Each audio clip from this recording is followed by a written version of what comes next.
Hey family, I'm Josh. And I'm Sue. And together we are Jay's Fequiere. And we want to welcome you to the First.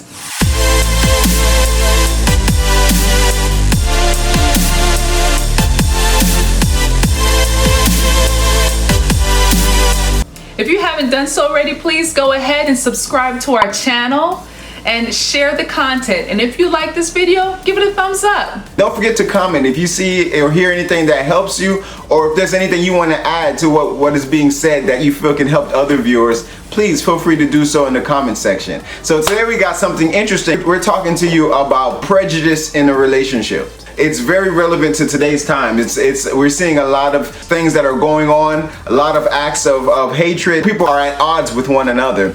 And the thing about the word prejudice is that it's not limited to just race. Race is included in prejudice, but the word prejudice just means to prejudge. To prejudge a situation or to prejudge a person before you know the facts. And so it can include race and it can include anything else. But today we're talking about prejudging situations in a relationships. Prejudging people or prejudging situations are something that we tend to do naturally. But we just want to be careful that we're not jumping to conclusions or making hasty decisions about people or situations. So I have a question for you. How many of you or your spouse tend to jump to conclusions in your relationship? And no pointing fingers, no pointing fingers. If you're sitting next to that person right now, no fighting right now. Let us do this part for you. and if you're not the one that's jumping to the conclusion, you can remember how that made you feel. Absolutely. And the thing about it is it's so natural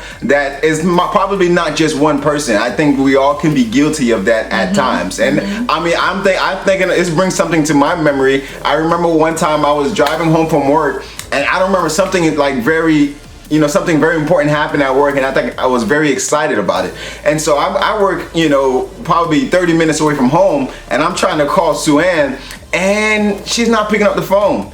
And I'm like, okay, maybe, she's just busy right now. So I'm driving, and I'm just so excited. I really want to share with her. And I try to call her again, and this time I got sent to voicemail, like one ring. And I was like, oh, wait a minute. I got things to do, I'm busy. No.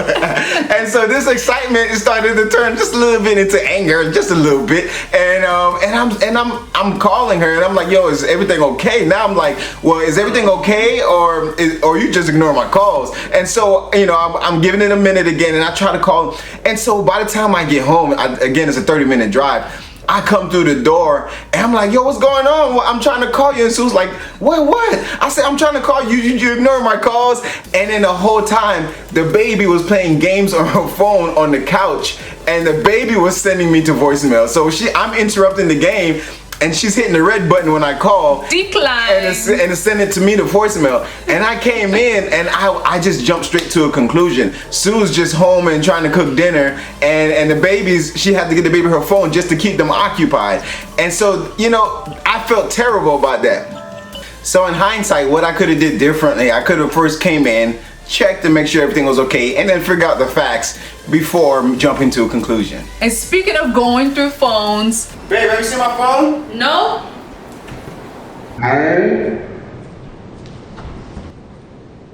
Some of you have done it. You have, and you have your reasons and you have your suspicions. Did you really end up finding something, or were they really innocent? Comment below. Let me know if you actually found something. Yeah. And you know what? That's another example of jumping to a conclusion. It's just assuming that your spouse or significant other is doing something, and there's a lot of reasons why we all may jump to conclusions. We all have our insecurities, or it could be a trust thing. It could be whatever the thing is. It's just something that happens probably in our past that causes us to prejudge situations based on our experiences.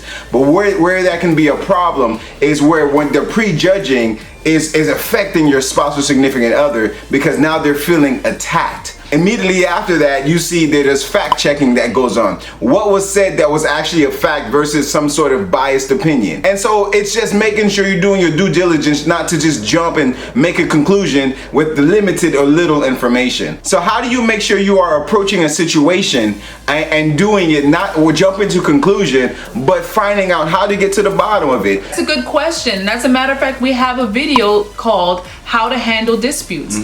So if you click the link below, you can check out that video, and that video is a guide as to how to handle different disputes in your relationship.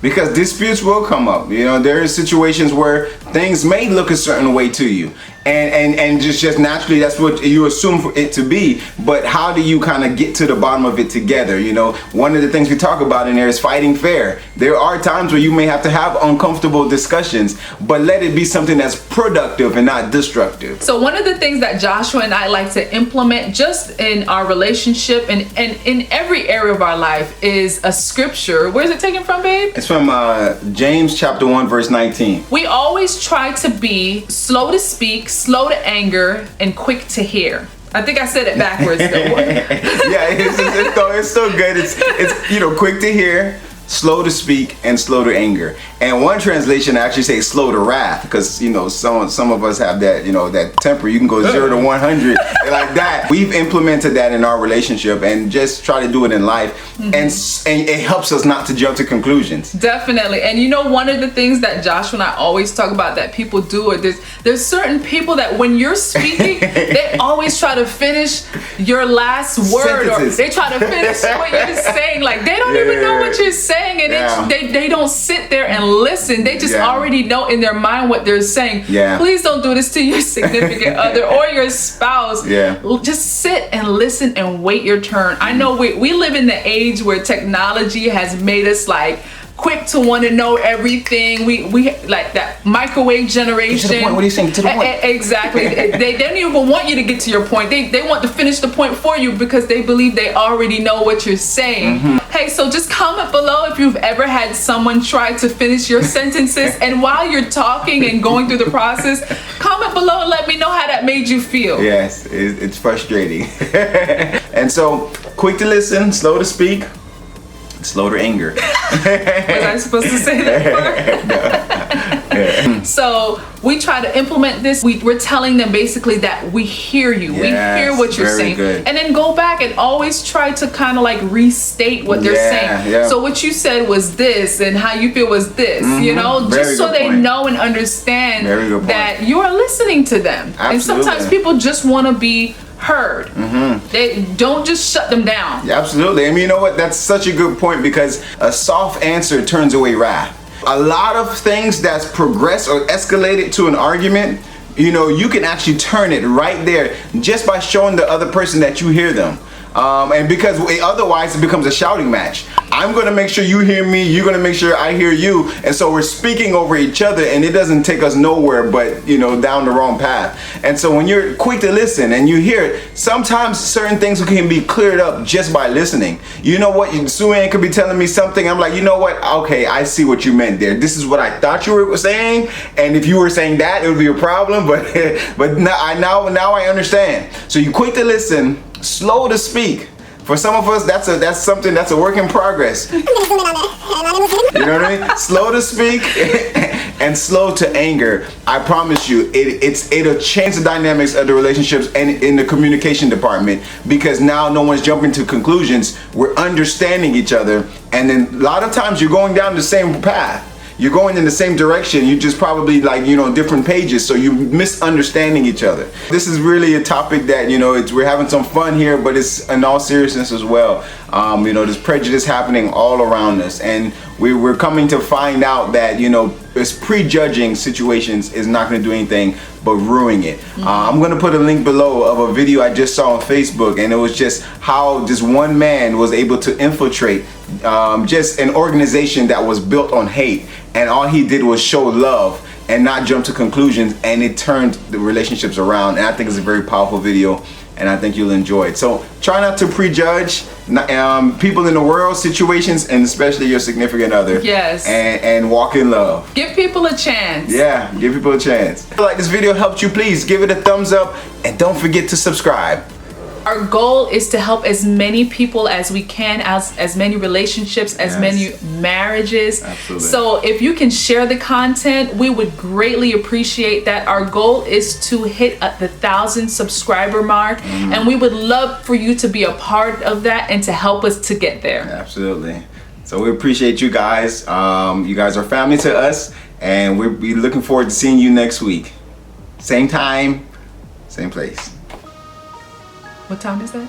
Okay, no. That's all right. I'll leave it. Okay. I don't know. But it's the same time. Sundays. Okay, Sundays. All right. See you then. Good.